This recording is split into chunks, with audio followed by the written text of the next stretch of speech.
All right, halfway through, it's midterm time, so no need to start worrying. You guys are going to do awesome. I have posted a study guide for you.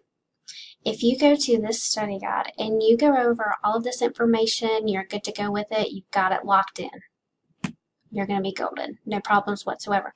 However, if you find that you are struggling with something on this midterm study guide, that something's just not clicking, you're not sure where to go, you're not sure if you have the right information, please make sure you email me, call me, come and see me, whatever you can do before you take this exam. I want you to be very confident in your responses and confident in your preparations.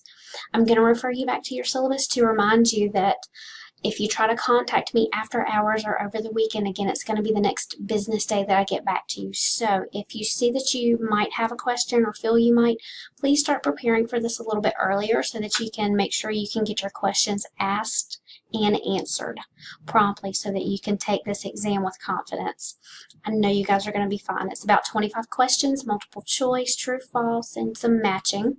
You have 90 minutes just like with your quizzes, so make sure you have a strong internet connection when you log on because you will get that full 90 minutes to take it unless you wait till the last 60 seconds before it closes. Then I hope you can get all of the questions answered within that time period because again, they will be marked incorrect. Also, you get one shot at taking your exam, so please make sure your internet connection is very strong. You don't want to get kicked off when you're trying to take your exam because you will not be able to log back in to try to retake the exam. So again, any questions, comments, concerns, let me know, and best wishes. I know you guys will do great.